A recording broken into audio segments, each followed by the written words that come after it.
Welcome to SakshiEducation.com. I am Mahendra Reddy, Director of Kanishka IAS. మనం ఈరోజు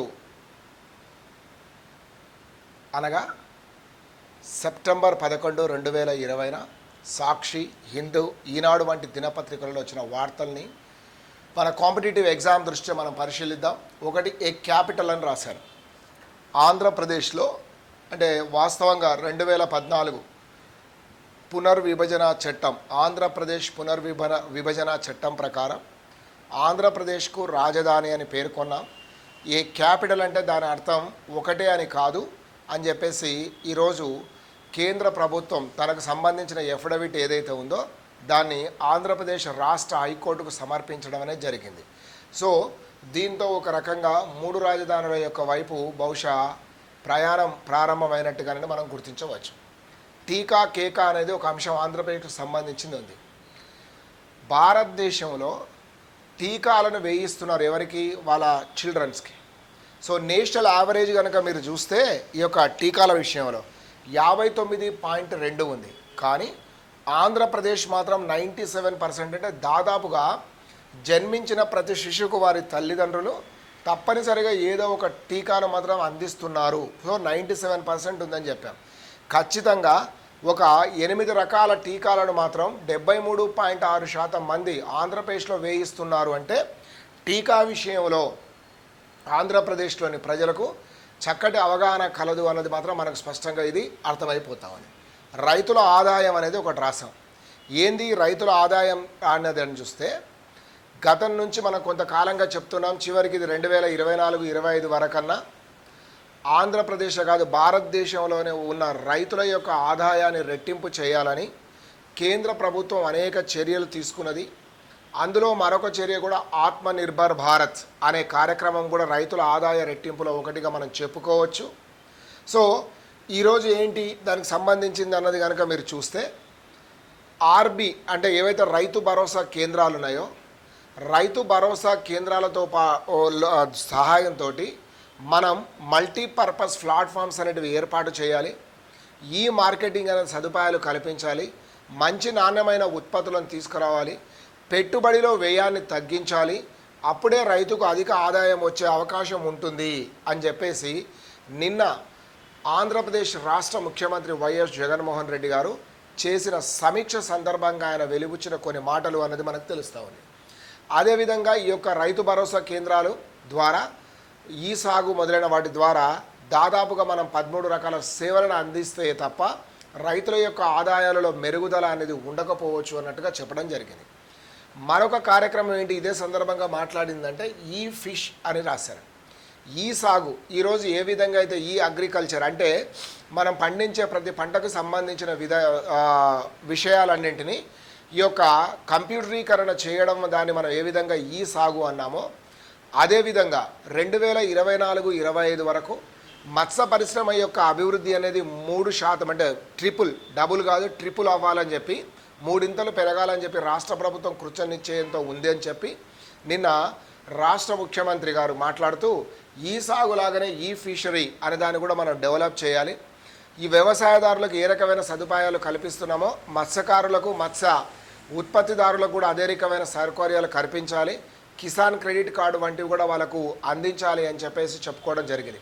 దాంతోపాటు నీటి యొక్క లభ్యత, నీటి యొక్క స్వచ్ఛతను కూడా మనం పరీక్షించి ఆ మత్స్య సంపద పెరుగుదలకు సహాయాన్ని అందించాల్సిన అవసరం ఉందని చెప్పి నిన్న చెప్పడం జరిగింది.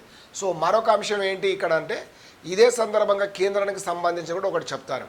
నిన్న ఆల్రెడీ నేను చెప్పాను, మరొకసారి దీన్ని గుర్తు చేస్తున్నా. ప్రధానమంత్రి మత్స్య సంపద యోజన అనే పథకం కింద భారతదేశంలో యొక్క మత్స్య సంపద యొక్క పెరుగుదల కోసం కృషి చేయాలి అని చెప్పి 20,000 కోట్ల రూపాయలని కేటాయిస్తున్నట్లుగా భారత ప్రధానమంత్రి నరేంద్ర మోడీ గారు తెలియజేయడం, రెండు ఒకేసారి జరగడం అనేది మనకి ఈ యొక్క మత్స్య పరిశ్రమ అభివృద్ధి పట్ల ప్రభుత్వం ఎంతో కృతనిశ్చయంతో ఉంది అన్నది మాత్రం మనకు అర్థమవుతోంది. తర్వాత అరచేతిలో PS పోలీస్ స్టేషన్ ఎక్కడ? ఆంధ్రప్రదేశ్లో త్వరలోనే మొత్తం కంప్యూటరైజేషన్ ఎలక్ట్రానికైజేషన్ చేసేసి ప్రతి ఒక్క గృహానికి సంబంధించిన లాకింగ్ సిస్టమ్ నుంచి అన్ని రకాలకు సంబంధించినవి పోలీస్ స్టేషన్తో అనుసంధానం అయ్యే విధంగా 87 రకాల సేవలను ఒక సెల్ ఫోన్ ద్వారానే మీరు పోలీస్ స్టేషన్తో అనుసంధానమై పొందవచ్చు అని ఈ కార్యక్రమాన్ని త్వరలో ప్రారంభిస్తున్నామనేది చెప్పడం జరిగింది.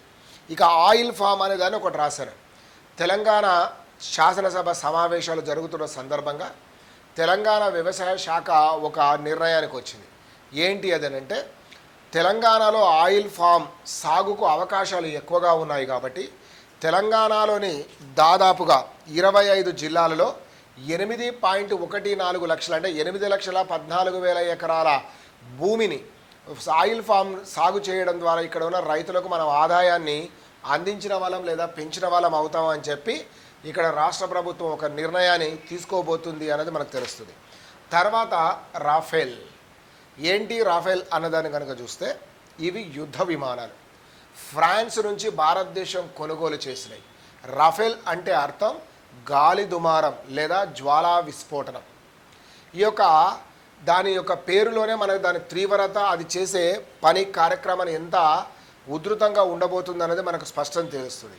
అయితే నిన్న లాంఛనంగా ఈ యొక్క అంబాలా దగ్గర ఉన్న భారత వాయుసేనలోకి ఇది ప్రవేశించింది. అంబాలా దగ్గర ఉన్న గోల్డెన్ యూరోస్ స్క్వాడ్రన్లో రఫేళ్లు చేరాయి. ఇవి భారతదేశానికి తొలి విడతగా మొత్తం 36 రావాల్సి ఉంటే ఇప్పటికి 5 వచ్చాయి. జూలై 29న ఒక 5 రాఫేల్ యుద్ధ విమానాలు భారతదేశానికి చేరుకున్నాయి. తర్వాత మరొక విడతలో వచ్చే కాలంలో వచ్చే మరొక 5 యుద్ధ విమానాలని ఇప్పుడు ఇది అంబాలా సెక్టర్ అంటే ఈ నార్త్ సెక్టార్లో ఉన్నది ఒకటైతే, నార్త్ లేదా నార్త్ ఈస్ట్లో ఒకటి ఉంటే, నార్త్ వెస్ట్లో ఉంటే రెండవది వచ్చి ఈస్టర్న్ పార్ట్లో మనం స్క్వాడ్రన్లో చేర్చాలని చెప్పేసి ప్రభుత్వం నిర్ణయించింది. సో నెక్స్ట్ రాబోతున్న 5 ఏవైతే ఉన్నాయో ఈ రఫేల్ యుద్ధ విమానాలు బెంగాల్లోని అసీమరా క్వాడర్లో పెడతారట. ఇది సో మనం రెండు వైపులా కనుక చూస్తుంటే ఒకవైపు పాకిస్తాన్ చైనాకు దగ్గరగాను అంబాలా, ఇక్కడ వచ్చేసి మనకు పూర్తిగా చైనాకు అతి సమీపంగా ఉండేటట్లుగా రెండు వైపులా మోహరించి పెట్టారు అన్నది మాత్రం మనకు స్పష్టంగా తెలుస్తుంది. సో దీన్ని ఈ కార్యక్రమాన్ని అంతా కూడా నిర్వహించింది ఎవరు అంటే భారత రక్షణ శాఖ మంత్రి రాజ్నాథ్ సింగ్ గారు, అదేవిధంగా ఫ్రాన్స్ రక్షణ శాఖ మంత్రి ఫ్లారెన్స్ ఫ్లారీ, బిపిన్ రావత్. ఎవరు ఈయన అంటే చీఫ్ డిఫెన్స్ స్టాఫ్ ఆయన బిపిన్ రావత్ గారు, air chief marshal RKS Bhadauria గారు, దాంతోపాటుగా ఫ్రాన్స్ ఆయుధ సంస్థలకు చెందిన ఉన్నత అధికారులు మొదలైన వాళ్ళందరూ కూడా ఇందులో పాల్గొన్నారు. ఈ సందర్భంగా దేశీయంగా తయారైన హెలికాప్టర్లు తేజస్, సారంగులు ఏవైతే ఉన్నాయో అవి చేసిన విన్యాసాలను కూడా ఆసక్తిగా అందరూ తిలకించడం అనేది మనకు కనిపించింది. సో ఈ సందర్భంగా భారత రక్షణ శాఖ మంత్రి రాజ్నాథ్ సింగ్ గారు మాట్లాడుతూ భారతదేశం యొక్క రోల్ కేవలం భారత సార్వభౌమాధికారాన్ని మాత్రమే రక్షించడానికి కాకుండా ఇండియన్ ఓషన్, ఏషియా పసిఫిక్ రీజియన్లో కూడా శాంతి సుస్థిరతను నెలకొల్పవలసిన ఆవశ్యకత ఎంతైనా భారతదేశం పైన ఉంది. దాంతో భారత సార్వభౌమాధికారంలో శాంతి సుస్థిరత ఉంటుంది అనే సందర్భంగా చెప్పడం అనేది జరిగింది. ఎఫ్సిఆర్ఏ అనేది రాశారు. ఏంటి ఎఫ్సిఆర్ఏ అనేది కనుక చూస్తే దేనికి సంబంధించింది? ఎఫ్సిఆర్ఏ యొక్క రిజిస్ట్రేషన్ అయింది. దేనికి సంబంధించిన రిజిస్ట్రేషన్ ఎఫ్సిఆర్ఏలో అయిందంటే గోల్డెన్ టెంపుల్, హరిమందిర్ అని పిలుస్తాం. ఎక్కడుంది? అమృత్సర్లో ఉన్న గోల్డెన్ టెంపుల్ లేదా హరిమందిర్కి సంబంధించిన ట్రస్టీ మొత్తం కూడా ఈనాడు ఎఫ్సిఆర్లో నమోదు చేసుకోవడం అనేది జరిగింది. అసలు ఎఫ్సిఆర్ఏ అంటే ఏంటంటే foreign contribution regulation act. Foreign contribution regulation act. ఈ యొక్క రెగ్యులేషన్ యాక్ట్ కిందకి సంబంధించింది ఏంటంటే ఎవరైనా విదేశీయులు ఇక్కడ భారతదేశంలోని ఎన్జిఓలకు కానీ ఇతర సంస్థలకు కానీ ఏమైనా అందించాలి విదేశీకి సంబంధించిన సహాయాన్ని, దాని ద్వారా మెడికల్ కానీ లేదా ఇతరత్ర కార్యక్రమాలు కానీ విద్య, వైద్యం, ఆకలి, పేదరికం మొదలైన వాటికి సహాయం అందించడానికి ఈ ధనాన్ని ఉపయోగించాలనుకున్నప్పుడు ఎవరైతే కర్తలు ఉన్నారో ఆ ఎన్జిఓలు తప్పనిసరిగా వాళ్ళు ఎవరితో నమోదు చేసుకొని ఉండాలి. ఎఫ్సిఆర్ఏ నమోదు ఉంటే తప్ప ఒకవేళ అలా దీని కింద నమోదు కాకుండా స్వీకరిస్తే కనుక వారికి తగు భారత చట్టాల ప్రకారం శిక్ష కూడా పడే అవకాశం ఉంటుంది. మరి ఎఫ్సిఆర్ఏ కంటే ఇంకొకటి ముందున్నది ఏంటంటే ఫెమా అన్నాం. ఈ యొక్క ఫారెన్ ఎక్స్చేంజ్ మేనేజ్మెంట్ అథారిటీ ఏదైతే ఉందో ఈ యొక్క మానిటరీ అథారిటీ అనేది 1998లో పార్లమెంట్లో ప్రవేశపెడితే ఫెమా ఈ 2001 నుంచి అది అమల్లో ఉంది. ఈ ఫెమా ప్రకారం ఏంటంటే ఎవరైనా విదేశీయులు 100% పెట్టుబడులు పెట్టి కూడా భారతదేశంలో వర్తక వాణిజ్యాలు కొనసాగించవచ్చు. ఆటోమేటిక్ మెథడ్లో ఎఫ్డిఐల ద్వారా తీసుకొని రావచ్చు వాళ్ళ యొక్క పెట్టుబడులను, టెక్నాలజీని అన్నది ఉండే. దానికంటే ముందు 1973లో తెచ్చింది ఏంటంటే ఫెరా. ఈ యొక్క ఫెరా 1973, ఫెమా 201, 2001, ఎఫ్సిఆర్ఈ అని పిలువబడుతున్న దీన్ని 2018 నుంచి అమల్లో ఉంది అన్నది మాత్రం మనకు తెలుస్తూ ఉంది. తర్వాత యుఎస్ బీజేపీ అని రాశాను. ఏంది సంబంధించిందంటే United Nations Foreign Agents Act 1938, United States Foreign Agents Act ప్రకారం ఈరోజు బీజేపీ పార్టీకి సంబంధించిన కార్యక్రమాలను కూడా కొన్ని మనం అక్కడ నిర్వహించుకోవచ్చు, విదేశాలలో ముఖ్యంగా అమెరికాలో ఉన్నాయి. సో ఈ విధంగా అనుమతి పొందిన మొట్టమొదటి భారతీయ పార్టీగా బీజేపీ గుర్తింపు పొందింది అన్నది మనకు ఈరోజు పత్రికలలో వచ్చిన వార్తల ద్వారా మనకు తెలుస్తూ ఉంది. ఈ యొక్క United States Foreign Agents act అనేదాన్ని 1938లో తెచ్చారు.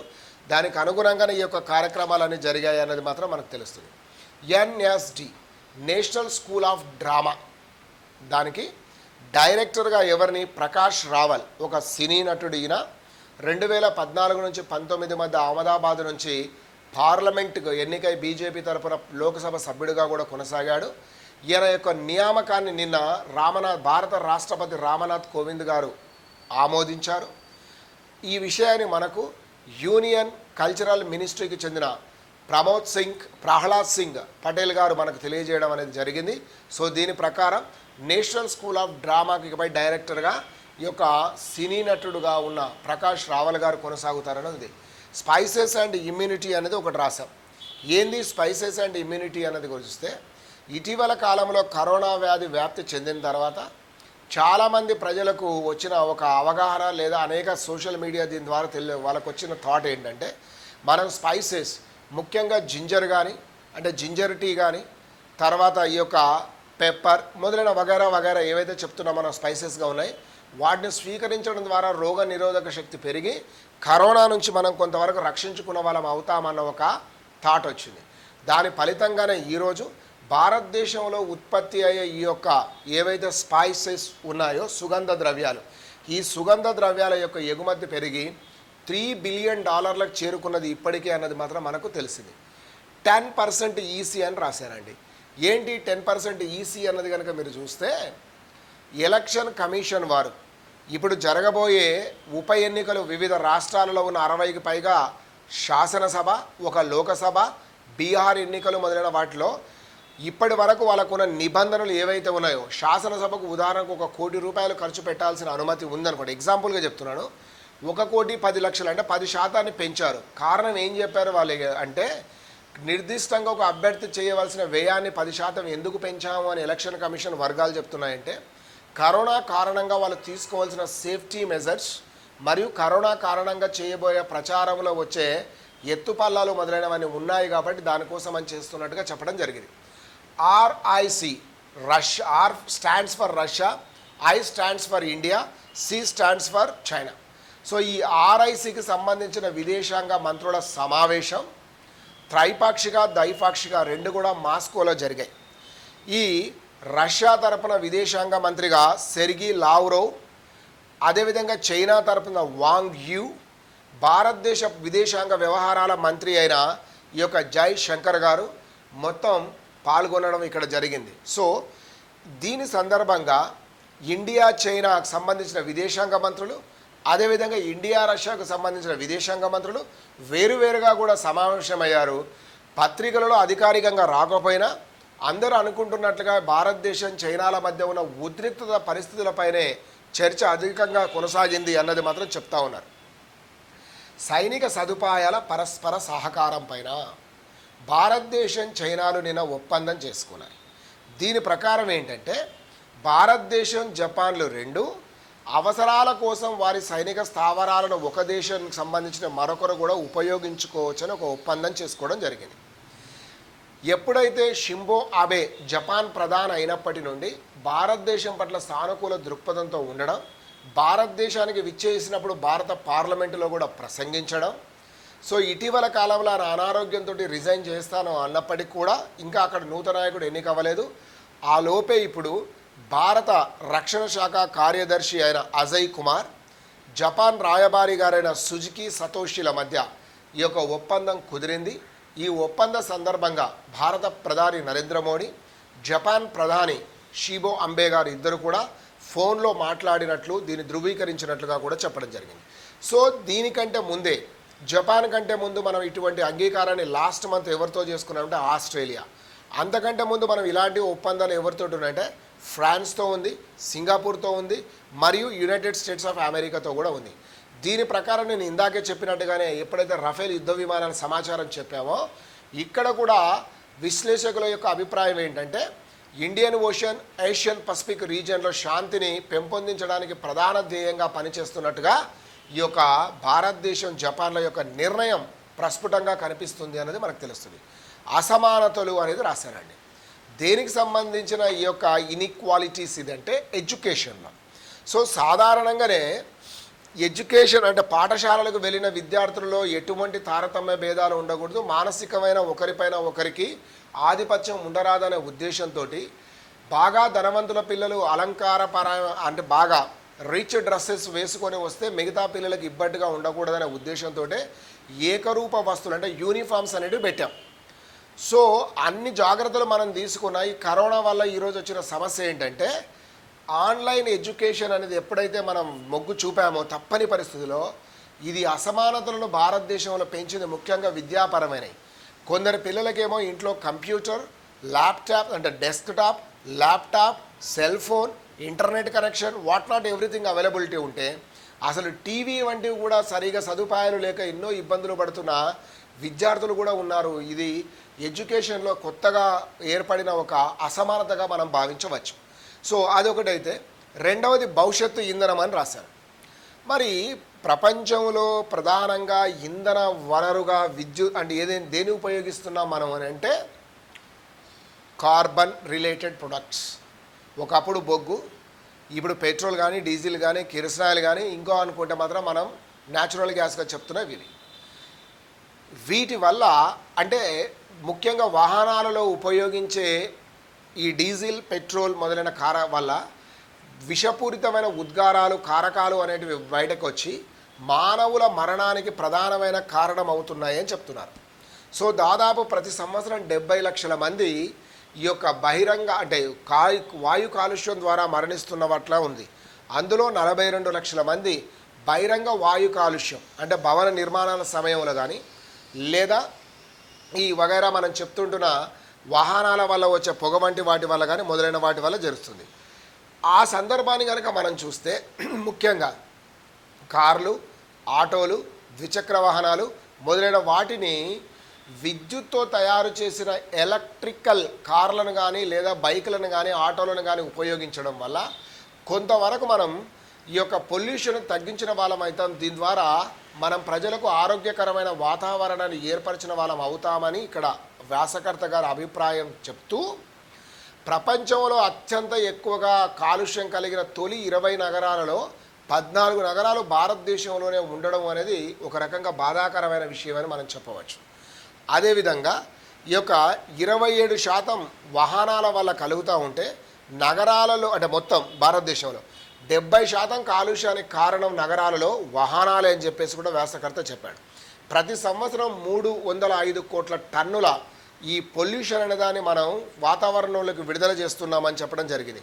ఎంతలో కొంతల వరకు మాత్రం ఇటీవల కాలంలో BS6 స్టాండర్డ్స్ తేవడం వల్ల కొంత పొల్యూషన్ తగ్గిన భవిష్యత్తులో మాత్రం మనం ఖచ్చితంగా దేనివైపు మొగ్గు చూపాలని చెప్తున్నాడు ఆయన అంటే ఈ యొక్క ఎలక్ట్రిక్ కార్లు లేదా బైకులు మరియు దీనిపైనే మనం దృష్టి సారించాలి అన్నాడు. దీనికి గాను తెలంగాణ ప్రభుత్వాన్ని ఒక ఎగ్జాంపుల్గా కోట్ చేస్తూ తెలంగాణలో ఎలక్ట్రికల్ బైక్ కనుక కొనుక్కుంటే 5,000 రూపాయల రాయితీ ఉంది. ఆటో కనుకైతే 7,500, అదేవిధంగా కార్లకైతే 1,25,000. సరే, ప్రజలకు ఇంతటి రాయితీని ఇచ్చిన తర్వాత ప్రజలు కొనుగోలులో ఎందుకు వెనకంజ వేశారంటే ఒకటి, ఇప్పటి వరకు అంతగా కార్లు అందుబాటులోకి రాకపోవడంతో పాటుగా ఛార్జింగ్ ప్రాబ్లం అనేది ఉంది. సో ఈనాడు భారతదేశంలో పెట్రోల్ బంకులే కనుక మీరు తీసుకుంటే దేశవ్యాప్తంగా దాదాపు 69,000 పెట్రోల్ బంకులు ఉన్నాయట. కానీ అవే ఇవి కనుక చూసుకుంటే ఎన్ని ఉన్నాయి అంటే గరిష్టంగా 1,332 ఉన్నాయి. భవిష్యత్తులో 24 రాష్ట్రాలలో కేంద్ర ప్రభుత్వ సహకారంతో ఈ ఎలక్ట్రికల్ ఛార్జింగ్ యూనిట్లను 2,636 మాత్రమే ఏర్పాటు కాబోతున్నాయి. అందులో భాగంగా తెలంగాణలో ఒక 178 అయితే ఆంధ్రప్రదేశ్లో ఒక 266. సో ఇప్పుడు ఎన్టీపీసీ కానీ, ఈసీసీలు కానీ, రైల్వే కానీ, మెట్రో కానీ మొదలైన వాటి అన్నింటికి కూడా ఎక్కడ పడితే అక్కడ సబ్వేలో కానీ, ఎక్కడ పార్కింగ్ ప్లేస్లో కానీ, పెట్రోల్ బంకులు కానీ ఎక్కడైతే అక్కడ ఈ ఛార్జింగ్ యూనిట్స్ అనేవి పెట్టడం వల్ల మనం విద్యుత్ కార్ల యొక్క వినియోగాన్ని పెంచి దానికి అనుగుణంగా మనం ఈ యొక్క నియంత్రణ, పొల్యూషన్ నియంత్రణ అనేది చేయవచ్చు అన్నదే వ్యాసకర్త గారి అభిప్రాయంగా మనకు స్పష్టంగా కనిపిస్తుంది. చివరిలో మనము క్రిమినలైజేషన్ ఆఫ్ పాలిటిక్స్ అనే అంశాన్ని నిన్న కూడా చర్చించాం. సో ఇప్పుడు సుప్రీంకోర్టు ఇచ్చిన ఒక తీర్పు ప్రకారం లేదా సూచన ప్రకారం కనుక చూస్తే ఎలక్షన్ కమిషన్కు ఒక అధికారం దక్కింది. ఏంటి అదనంటే ఒక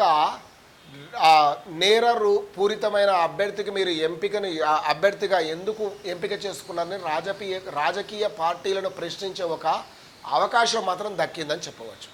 నిజానికి మన భారత పార్లమెంటును కనుక చూస్తే 2004లో 15వ లోక్సభ ఎన్నికలప్పుడు 24% మంది ఎవరు ఈ యొక్క క్రిమినల్ బ్యాక్గ్రౌండ్తో ఉన్న పార్లమెంట్ మెంబర్లు అయితే 2009కి వచ్చే వరకు అది 30కి పెరిగింది. 2014లో అది 43కు పోయింది. సో ఢిల్లీలో అయితే 70 మంది సభ్యులలో ఈనాడు 37 మందికి దాదాపు అంటే 50%, మోర్ దెన్ 50.